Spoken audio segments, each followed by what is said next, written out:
Hello to everyone who is present for the first session that we are going to work with today. It is called Grammar Games. My name is Cherny Kristina and I'm an English language teacher. I have been teaching English for more than 17 years now, and I have the superior didactic degree, and today I'm going to be your facilitator. So what are grammar games? Grammar games are the activities the students enjoy more, as learning the rules is not as interesting as actually playing and learning at the same time. So the first activity that we are going to have today, it is called Getting to Know Our Wishes. So of course, before playing the game, our task is to actually teach our students what are the wish clauses and how they are to be used. There are just 3 rules, and on the screen you can see how I have taught my students. So of course we write the rule on the board and explain our students that there are 3 types of wish clauses in the English language. The first one is when we have a present regret, and the structure of the wish clause is of course subject plus wish plus the object, and the verb, if it is a present regret, into the past simple. Explaining that would be easy if we show our students a perfect example. In our case, we have here, I don't earn $10,000 a month, and that is such a pity. So of course we have a little bit of fun, and then we explain that wish clause to represent or to give us the understanding of a present regret is to be used with the past simple. I wish I earned $10,000. We also explain our students that we regret using a negative or a positive sentence, but when we wish, we change the negative into positive and the positive into negative. Afterwards, we have the second wish clause that represents a past regret, and we use here already the past perfect. We have a regret, it's a pity, I called him yesterday, and we change the sentence using the wish clause and the past perfect, I wish I hadn't called him. And you can have a lot of other examples here given by your students. The next one, it is the last one, it is about a future change that the speaker wants to say. It is used with the future in the past, or the would plus the infinitive of the verb without the particle to. And we have here that people pollute the environment so much that it is just damaged. And we have the wish clause saying that we wish people would not pollute the environment so much, saying that and explaining to the students the fact that when we use would, by saying it, we actually expect some changes in the future. It can also be perceived by someone as regret, but the difference is that when we regret, something is already here, or we have done we did something in the past and now we regret it and we use the past perfect. But when we use the wish plus would, by saying it, we actually hope for future changes. So the activity that it is to be done here is extremely easy and fun to have.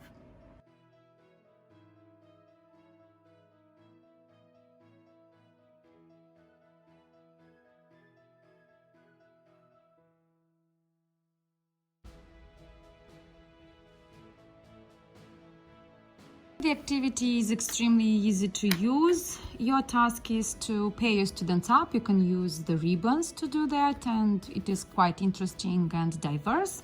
So students have cards, student A and student B. These activities are taken from the English file, and you have intermediate or upper intermediate level. So each of the students has a card and they have some tasks to complete. So first they have to write something in at least 7 of the circles.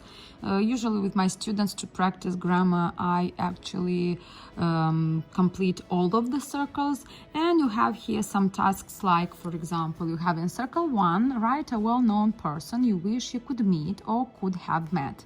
In circle number 2, you have write a new gadget you wish you had. Next one, write a name you wish your parent had called you instead of the one that you already have.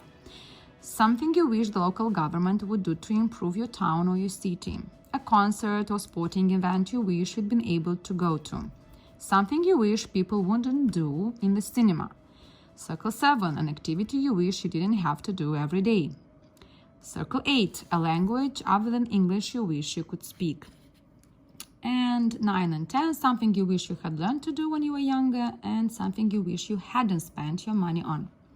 So student B also has some sentences, a TV drama or comedy you wish they had more series of, something you wish drivers or cyclists would or wouldn't do, somebody you wish you could see more often, someone you wish you had a house or flat, a free time activity you wish you had more time to do, a group or singer you wish would come and play in your city, something you wish you hadn't been invented, something you wish people wouldn't do on social networking sites, something annoying you wish someone in your family wouldn't do, something you wish you had learned to do when you were younger. So if you are attentive to the sentences you can have here, and you observe that we have here conditionals as to present a present regret, wish clauses representing regret in the present, regret in the past, and of course something that would want to have some changes in the future. So the students complete the circles and you give them some time to do that.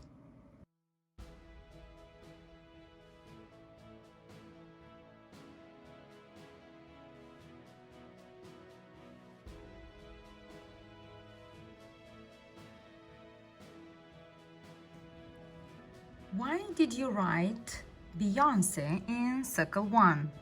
And the answer would be because I wish I would have the possibility to meet Beyonce because I love her singing. Question 2. Why did you write iPad in circle number 2?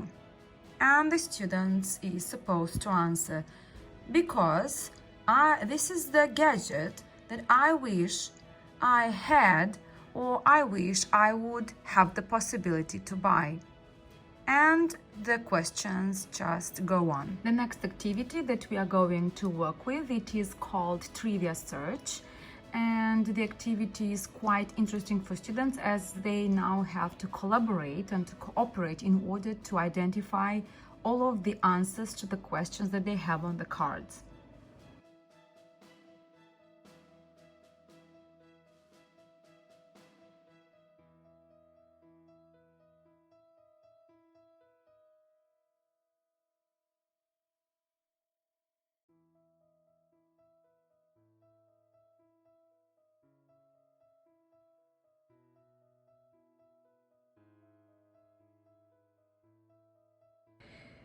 This activity is called Trivia Search. It is slightly different and slightly more difficult, and it is supposed to be for intermediate or advanced students. So this activity is used, first of all, to speak more, to develop the speaking skills of students, and also to have interaction among students and develop the grammar point of asking WH questions. Of course, here you can have like very short answers, but also the idea is to find information. So the first thing that you have to do is to form groups of 6 students and to each of the students to give a piece of card. On this card, they have facts that they know and some facts that they would like to know. So let's take the first as an example. And student number 1 has the following things or facts that he knows. When a gorilla is angry, it will stick its tongue out at you. Dolphins sleep with one eye open all the time. Chewing gum while peeling onions will keep you from crying. So student number 1 would like to know the following facts. Which was the first country to elect a female member of parliament? How to tell if a person is right-handed or left-handed, and what is different about telephone directories in Iceland. So what the student does is going to go to the other students and try and identify the answers. So if you look at student number 2, there are 3 things that the student already knows, and there are 3 things that the student would like to know. And while discussing, they can see if they can actually identify the answer to the things that they would like to know. So if we to take card number 2 and the student would go and say, do you know which was the first country to elect a female member of parliament? And if we look at the answers of student number 2, we can see that the answer is not to be identified. So asking the second question, do you know how to tell if a person is right-handed or left-handed? And going back to the things that the student 2 knows, so the answer is not present. And the last one, what is different about telephone directories in Iceland? And again, the answers are not there. So the student goes to student number 3 to see, or goes to student number 4, student number 5, and we can see that in student number 5 card we have the answer to question number 3. People in Iceland are listed in the telephone directories by their first names, not their surnames. So you have the answer to the first or to the question that the student wants to know. Then in student number 6, you can see again there is another answer, and it is in point number 3 that you can generally tell if a person is right-handed or left-handed by which foot they put into their trousers first. So this game is going to develop more of the speaking skills, more of the interaction among students, and of course will not only develop English speaking skills or English skills in general, but will also develop interaction, communication, and building healthy relationships. The third activity that we are going to work with is the bingo propositions or conjunctions. You can choose here because we have 2 different cards, one with propositions, the other with conjunctions. The rule of bingo is similar to all of the bingo games that you can have on nouns, on articles, on whatever you desire. This one is a little bit more difficult for students and maybe more interesting because it's actually to find out as many students who have the words that the teacher has on the board, and the activity is as follows.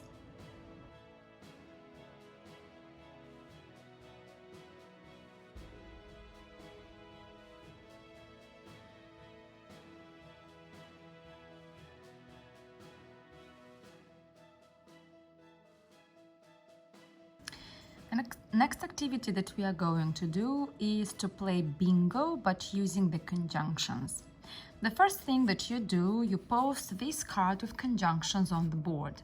So the students are to use these conjunctions in the sentences that they are going to get, and your task is to cut the piece of paper that you give them into 8 or 10 cards. It depends on how many students you have. And if you have 16 students, you can cut 8 cards. If you have 20 students, you can have all the 10 cards. And allow the students some time to use the conjunctions in their sentences in order to complete the sentences.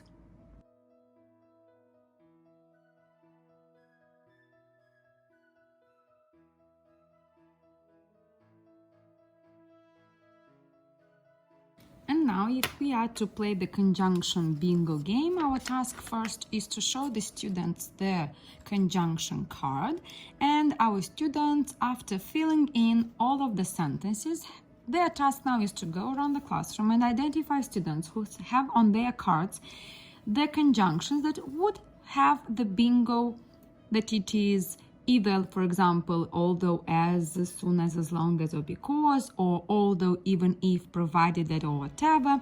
So it can be vertically, it can be horizontally. So it is the students who decide what kind of a bingo to have. So to see how this game would actually play, for example, we have card number 5 and we have the sentences. I lend you my car unless you fill it up with petrol, or if you want you can say I'll lend you my car as long as you fill it up with petrol. He put on his glasses so that he could see the board better.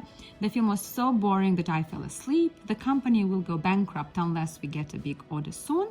She was very happy because she met Robert Baker. Or you can even have a funny sentence like, for example, she was very happy until she met Robert Baker. So our task is to see in which way we go to identify the bingo row. So for example, if we look at card number 9, we can see that we have the sentence with as soon as. So we'll leave as soon as John and Pat get here. So we have here as soon as. Let's go and see if we can find the because. And in card number 2, you have because. He got the sack because he kept turning up late for work. So we have because. Now we look at card number 1 and we have as. We decided to go home as it was getting very late. And the last one, we need to identify the word although. And in card number 7, we have a sentence. Number 5, she didn't send for the doctor even if she was feeling really ill, although she was feeling really ill. So in a way, when the students find these 5 conjunctions, they shout out bingo. And the moment they shout out bingo, their task is to read the sentences and you can now check if they are correct. Or while they complete it, you can actually go around the classroom and see if the students are completing the cards correctly. And if not, you can correct them so that when they shout out bingo, the sentences are all fully correct. The next activity that we are going to work with is called sort out sentences, and mostly what we do here is actually to practice the word order. You can have the same activity with students starting from the 2nd grade and to the 12th grade. It all depends if you see that the students have this problem of not being able to put the words in the correct order, especially that our students are influenced by their native language, may it be Romanian or Russian, but the idea here is for us to focus mostly on the English language and its structure. The next grammar activity is absolutely amazing, especially because our task is to teach the students how to manage with the words in a sentence and not to be influenced by the Romanian or the Russian languages as their native languages. So the next activity is to sort out the sentences. It is a very interesting activity to be done with the students from the 5th grade, 4th to the 12th. Let us try and see how can we actually sort out the 4 sentences that we have here on this card. So the first one we have. So our task is to manage, first of all, to understand that the first thing that we do is to write the subject of the sentence. So you have she. Then we need to see if we have another noun following or if we have a verb. In our case, after she, we must use a verb. So we can use she moved or she prefers. So if we use she moved, next our task is to use, of course, a preposition. She moved to, and we need a place. It is Wales. So she moved to Wales. Okay, so let's see what our options are. She moved to Wales, and there is just one option left for us to use. It is 3. 3, we must need or must use here a number 3 years. And of course, so out of these options, we have she moved to Wales 3 years ago. So it depends on the level of your students if you want to explain step by step what to use afterward. But in our case here, we can just leave the students to identify and to sort out the sentences by telling them, first of all, the necessary order of the words in a sentence. And we need, especially, first of all, it is the subject, which can be a pronoun, a noun. If you look at the second sentence, we must have here my, and we need a noun. And in this case, we can only have my uncle. So afterwards, we need a verb, after which we use the object. So my uncle, and we can have here either saw or works. So my uncle, we can use works, and the preposition that goes with works, it is works for. So works for, we need here were, and we say we works for, or for what? For the BBC. And we need to say so as what, and we have as a producer.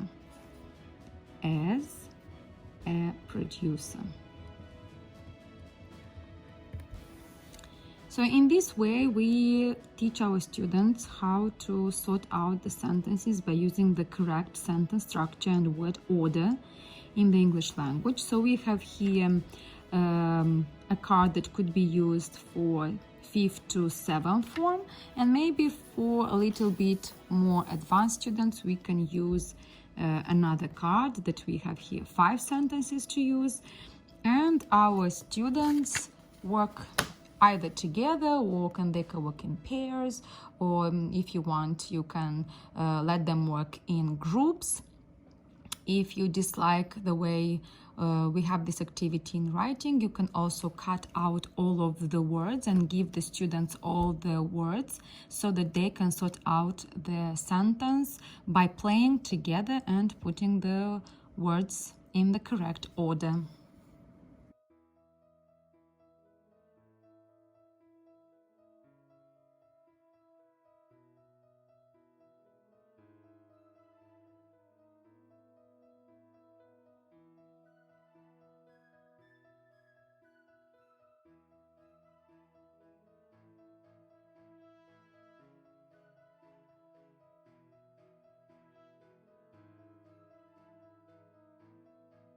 The 5th activity we're going to practice, it is to practice the reported speech with things we were going to do, to complete, to have maybe in the past.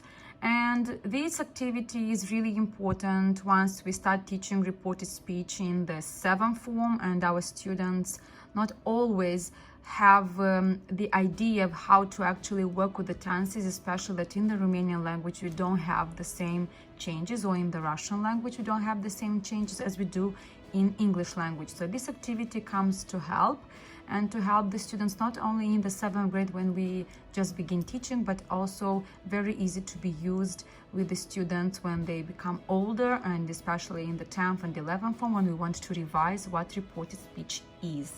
The activity that is about reported speech is extremely easy and fun to play or to interact with your partner.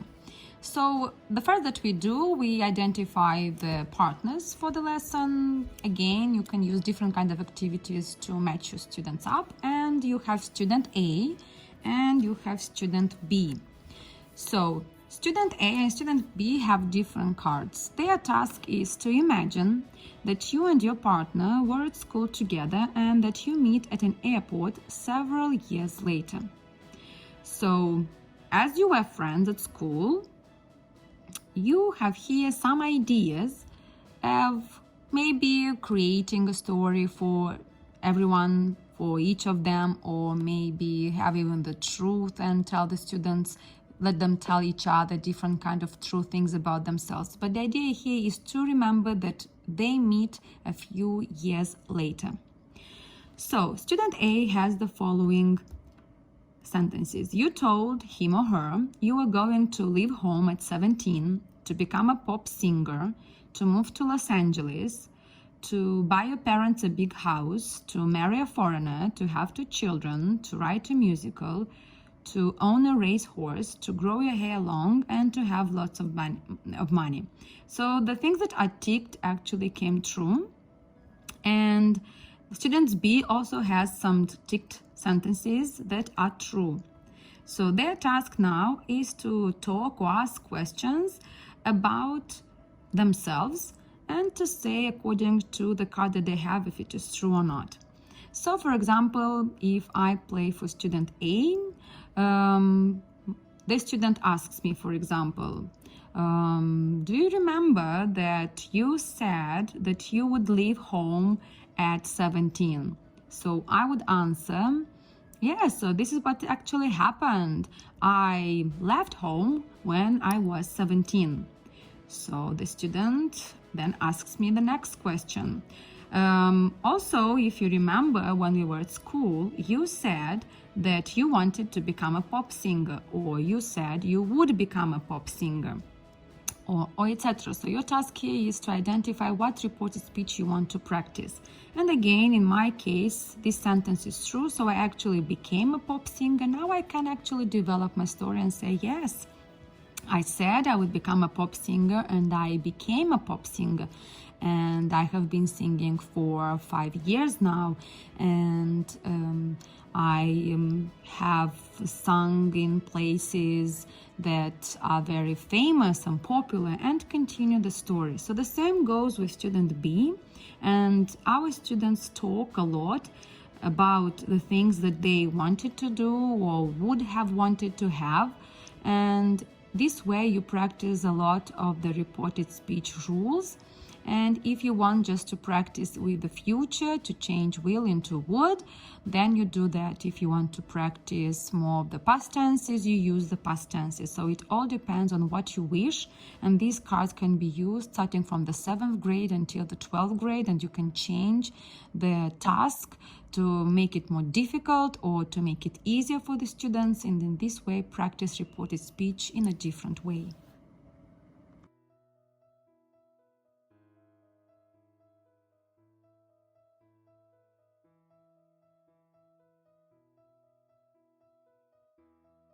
The 6th activity that we are going to practice, it is called It's a Fact, Strange but True. The idea of this activity is to practice the active and the passive voice. So once we are in the 6th, 7th forms, the students are to be introduced with the first ideas of what is, or the first ideas and the fact of when to use and how to use the passive voice. So to make it easier for the students, it is of course to understand what is passive voice, and this is the task for us to practice what passive voice is, to introduce different kind of projects, to see what active voice is, how it is done, how it is used, and then to see what is the difference in the passive voice. After you practice a little bit of the passive voice, you can have an assessment which will be formative, or which would be an assessment for the students to practice active and passive voice and understanding of the passive and the active voice. And it is an activity called It's a Fact, Strange but True.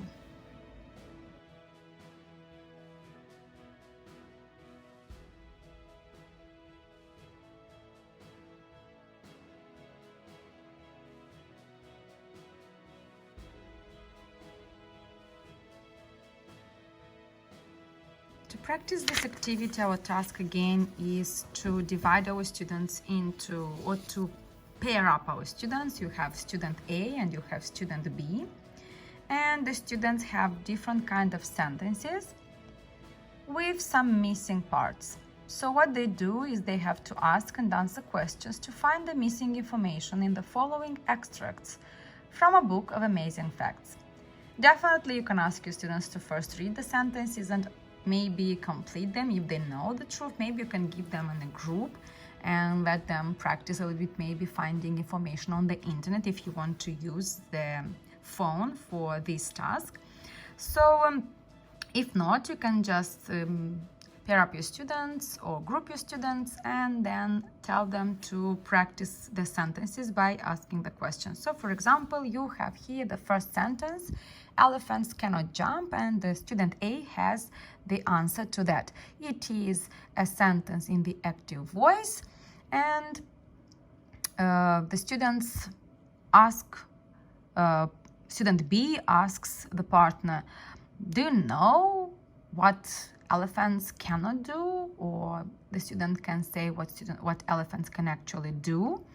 And then the student A tells the fact that elephants cannot jump. So the student completes the task. Then you have in sentence number 2, student A has the missing information about Queen Elizabeth I of England. Something happened to her at an early age. So student A can ask different kind of questions and maybe give some possible solutions. It can be fun. And then student B completes with that went completely bold at an early age.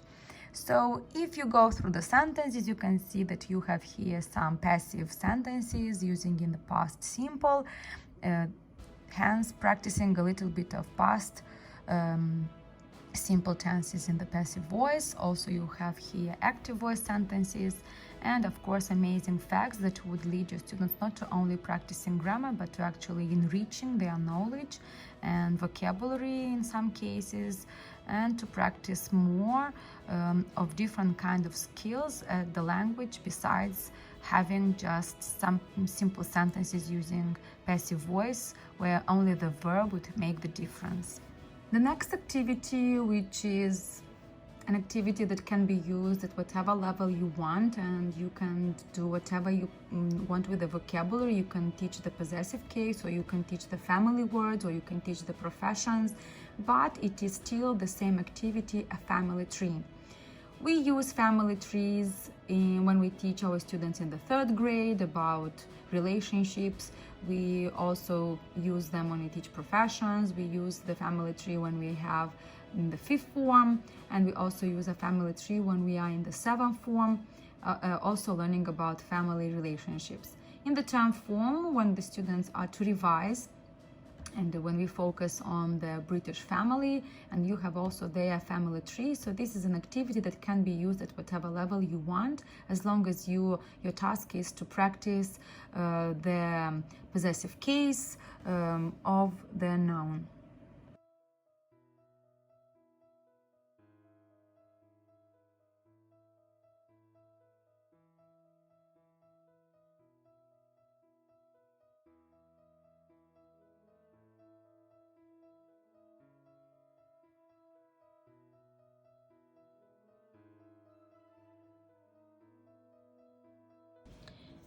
The family tree activity is an activity that is supposed to be done in a group of 6 students.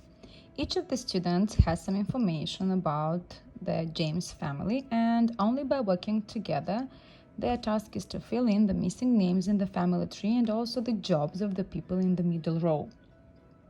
So the task here is also to make it more difficult. You're only allowed to read out and not show the pieces of information you have. So you do not show the students, do not show each other, so they just read out the sentences, and the task is to fill in with the necessary information. So let's try and complete the exercise now.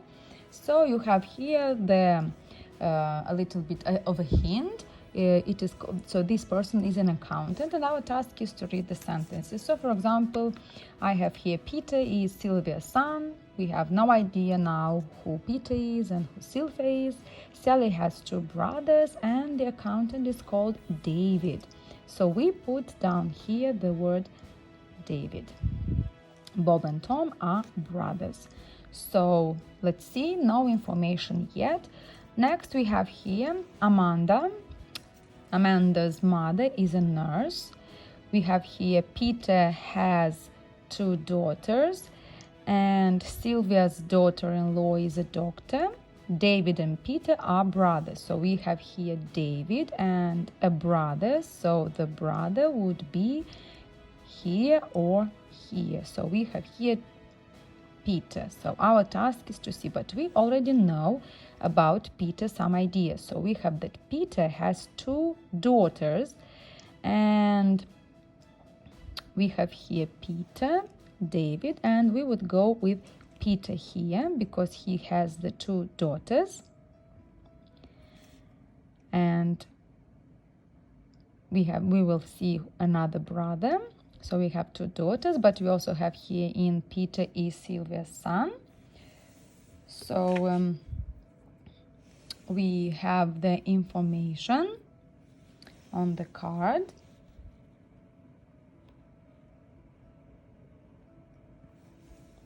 And we can write that we have the mother, that is Sylvia. If we go to the other, but here we see the cards, of course. In our case, our students would not show the cards to each other. This is just to show how it would work and how the family tree would be completed. We have that Sally is Bob's aunt.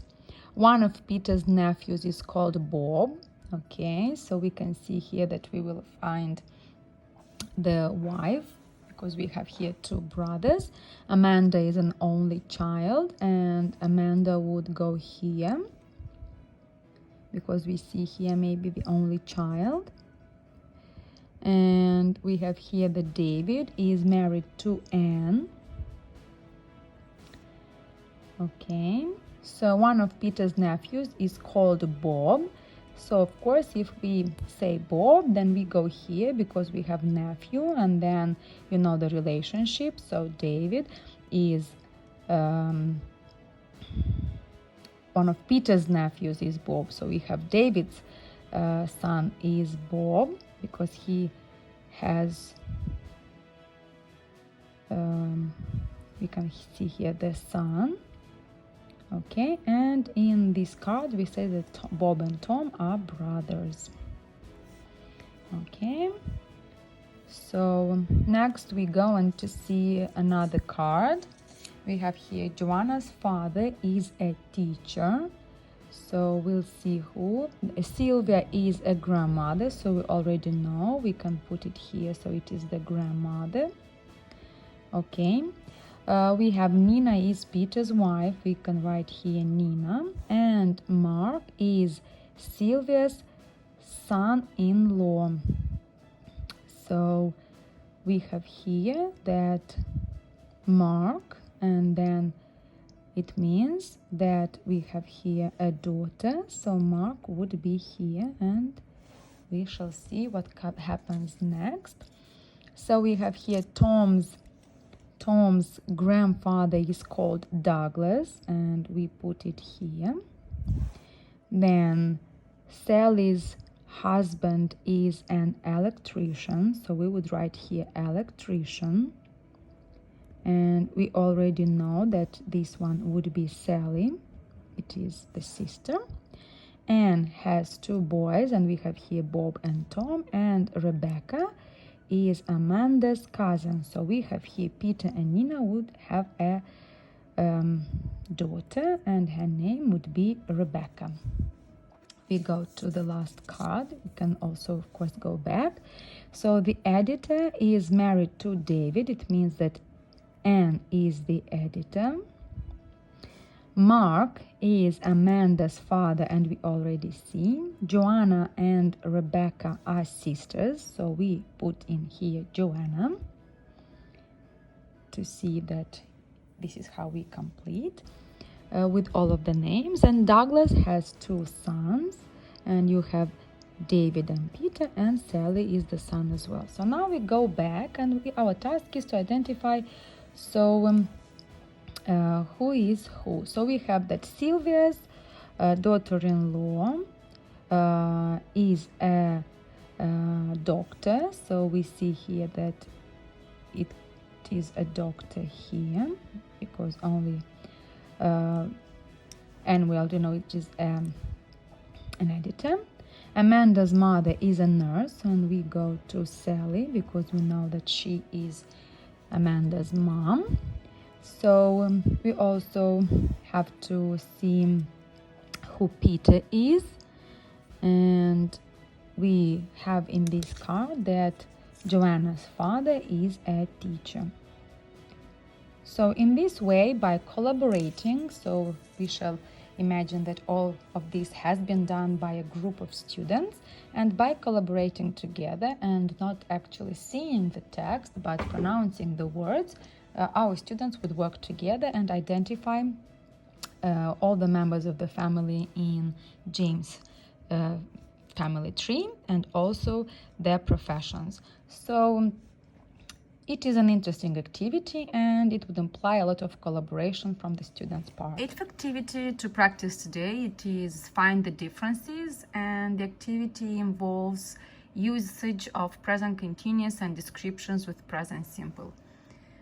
Even if we teach these two tenses from the beginning, from the second grade, we already introduced the difference between present continuous and present simple, students still find it difficult to understand and how to use, as Romanian language or Russian language does not have an equivalent of these two tenses.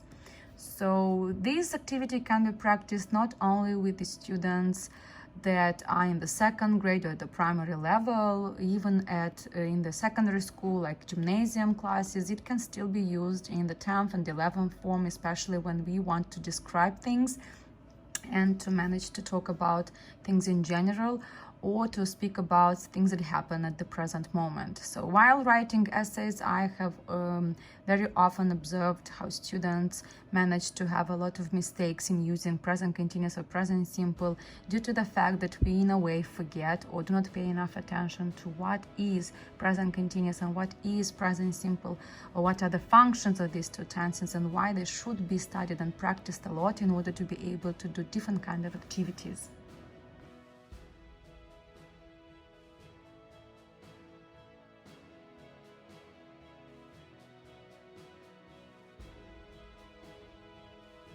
In the activity Find the Differences, students also pair up or group up. It is as you decide as a teacher, and you have student A card and student B card. So both of the students have drawings. They have the same block of flats, and in each of the flats there are people. The task of the students is to describe each other's pictures. So I describe my pictures, my partner describes his pictures, and our task is to see what are the differences, because even if we have a lot of pictures here, we have 20 apartments, but there are only 8 differences. Our task is to identify these 8 differences. We can take one at a time, and then if we have student A or student B, we have, for example, in apartment number 1. And you ask, do you have in your apartment 2 people, a man and a woman? And the student says, yes, I do, or no, I don't. Then you have another. Are they eating? Are they talking? Are there 2 plates on the table? Are there 2 cups, etc.? Is the woman with the short hair? Is the man with the short hair, dark hair, etc.? So you give, and then if you do not identify any of the differences, you move on to the next apartment. Like, for example, you say in picture 9, in the flat 9, so you have there a dog. And then your task is to ask the question, do you have a dog in flat 9 or in apartment 9? It depends. And you have in picture B, you say, yes, I do. And then, is your dog barking? And then you say, no, the dog isn't, or he isn't. It depends if you want to use the pet as a he, or if you just want to say it as an animal, you can use it as it. It depends what you say to your students to use, or what do you teach them beforehand. And then the student says, well, in my apartment, the dog is sleeping. Then you move on to another apartment. It can be apartment 11, and then you describe the apartment. Are there 2 people, or you ask the questions, are there 2 people in apartment 11? In picture A and in picture B, student A, student B, you have the same. You have 2 people, 2 men watching TV. And then if you do not want to practice questions, you can practice descriptions by saying, so in my apartment, in apartment 13, there is a woman, and it seems like she's having a headache. And you say that you can see here, maybe she's having a headache because there is a loud noise coming from maybe the outside. Maybe it comes from a car, or maybe it is inside the bathroom and there is the washing machine and it doesn't work properly, or it is too loud and she is suffering. And then you talk, and by describing the picture, the student can see if he or she has the same.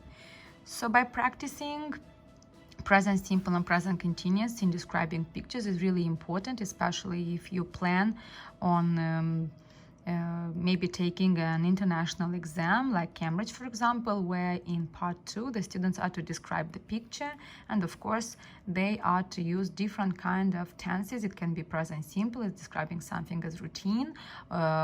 If you have their present continuous and maybe saying something that is happening right now at the moment. And also you practice a lot of vocabulary.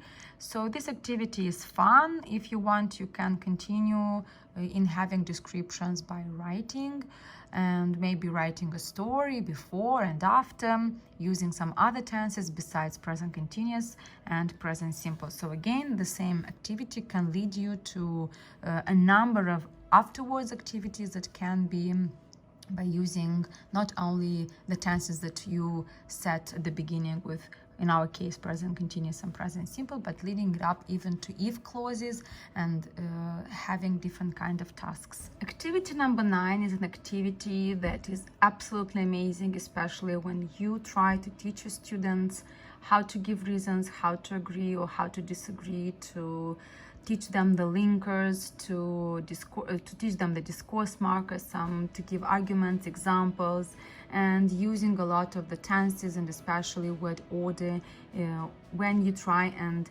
you practice a lot of writing the essays and agreeing or disagreeing, etc.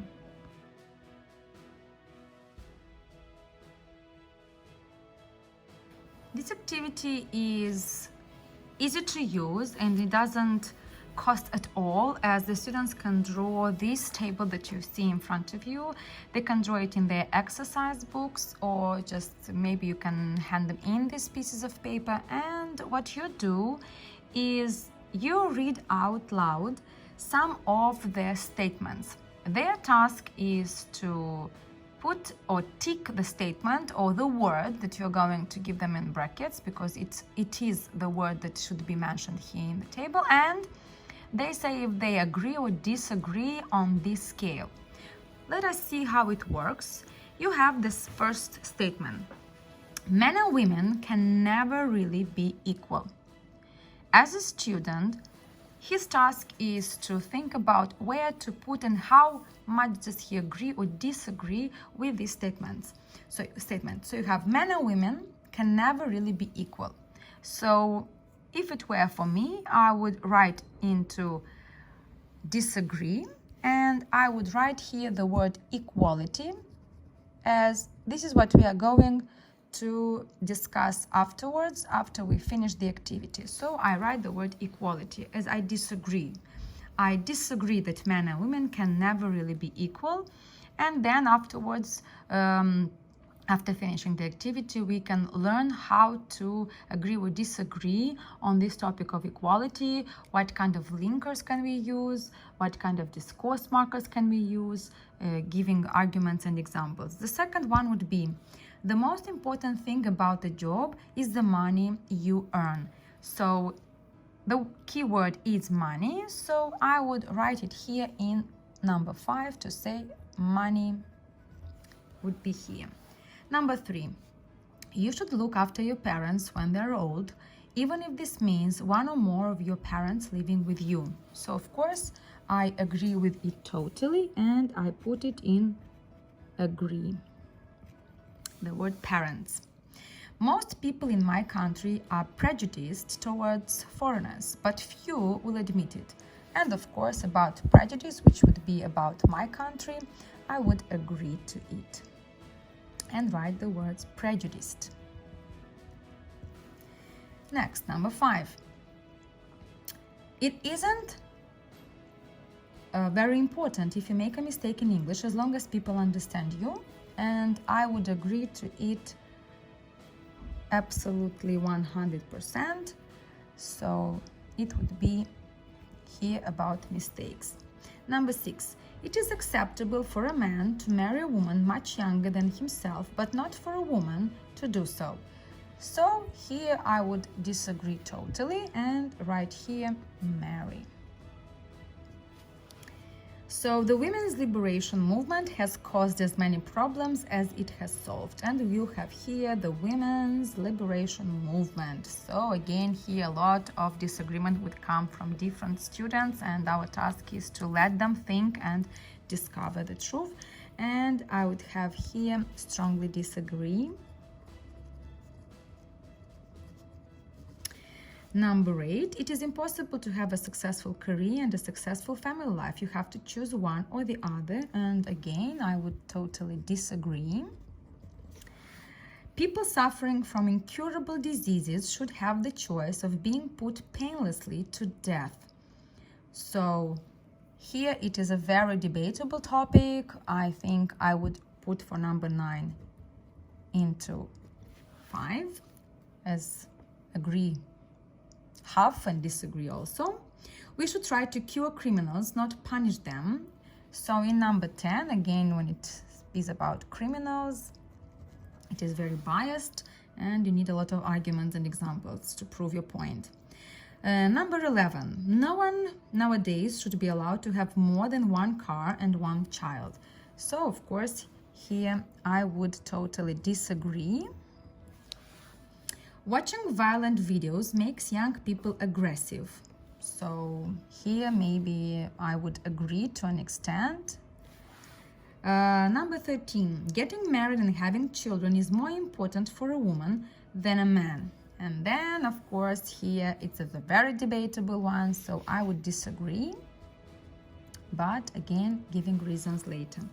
A third world war is inevitable. So I would disagree totally here. And pop singers, film stars, and sportsmen and women don't deserve all the money they earn. And I would disagree here as well. So this would be how I would answer and how I would agree. Now the next task that we are to do is for our students to teach them how to use linkers and discourse markers in order to be able to agree or disagree by giving arguments and examples. So in my classroom, on my door, there are these linking words that the students are to use in order to be able to express their point of view. And these words are always on the door, and even when we write an essay, they are still there. We have here the essay structure, which can also be done orally when they are to debate on a topic. You have here the introduction and different kind of ideas of how to have an essay outline. So now let us focus mostly on the linking words that you have here, on the discourse markers that you can use when you speak and when you write in order to persuade a person into believing what you want to say and into agreeing with you or disagreeing. So all of these words are really important to be used when you teach your students how to agree or disagree on a subject or a topic. Activity number 10 is an activity where your task is to teach your students to be able to listen to instructions and to complete a drawing, which is really interesting to be done, as the students do not only instruct the other students or the partner that they work with at the lesson, but they also practice a lot of vocabulary, and of course you can have as in teaching them present simple into describing or present continuous, and again your task can be different and the pictures can be different as well.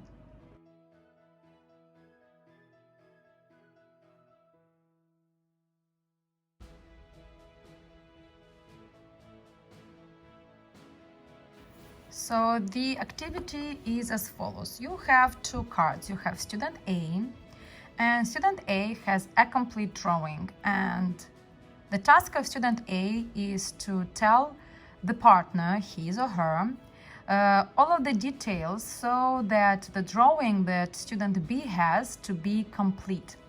You have here the words being given. You have the sun, the trees, the road, the bridge, a man fishing, birds, mountain, river, smoke coming from the chimney, windows, curtain, door, and trees.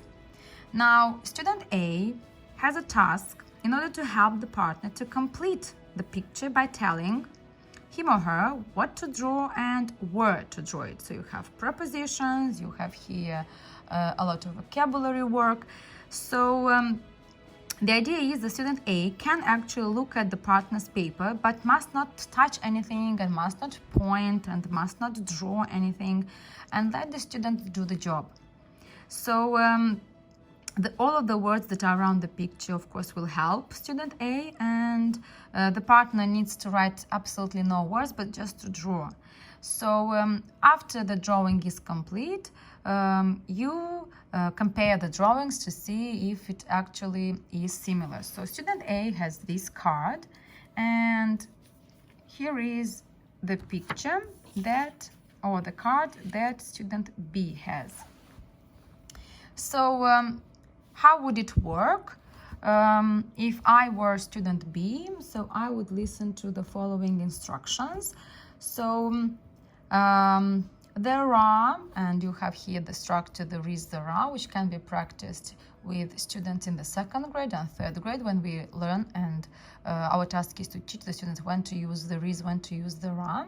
So you can also describe, or if you want not to show student B, not to show the picture to student A, it's also be interesting. So the activity is, student A tells me, so there are 3 trees next to each other, and I would say the 3 trees, are they on the left or on the right? So the student A would say me, so the 3 trees are on the right. So I would have to draw here on the left. So 3 trees on the left. So, but I have another tree on the right, and student A would say that there is a house that has 4 windows, and in the middle there is a door, and there is also a roof, and there is smoke coming from the chimney of the house, and the house is between 2 trees. So I would need to draw another tree here, and then I need to write. So there are 4 windows. So I would ask, so are the windows on just 1 floor or 2 floors? And the answer would be, so the house has 4 windows, 2 on the 1st floor, because in between there is a door, and there are 2 windows on the 2nd floor. So there is a roof, and I would ask, is the roof a triangle? And then have the answer no, it just have only the base, and then you have here, and there is also a chimney. I would say, I would ask on the left or on the right. So the student would have to say that the chimney is on the right, and the smoke goes also to the right. And so here is the house. Now we go to see if there is any grass or any other trees, and then student A would have, so maybe to draw on the windows, maybe to finish the house. You would say, are there any curtains? I would ask if I were student B, or student A would say that on the windows there are curtains, and I would draw some curtains here on the windows. So another idea would be, for example, or would be, are there, so there are mountains, and I would say, is there just the site of one mountain? No, so there is another one. Is it the same? Is it the same size, or isn't it? So it's the same size, and we draw another one. And then would be like, there is a sun above the mountains. I would say, is the sun on the right? Is the sun on the left? And you would say that the sun is above the mountain on the left, and I would draw a sun here. And then I would say, are there any clouds? And the clouds are above the 2 mountains, right in the middle. So I would say that the cloud is over here. Also, there are some birds flying. There are 2 birds in the sky on the right. So I would draw some birds here. And again, so more and more ideas to be given by the students in order to complete. So you also were attentive how many sentences I use with there is and there are, and also student B can come up with ideas and ask a lot of questions. So here you decide of who is student A, who is student B. You can also maybe at a certain point change a little bit the drawing, and also give the students the opportunity to talk, or change the picture, have it with more details or less details, in order for the students to practice the language.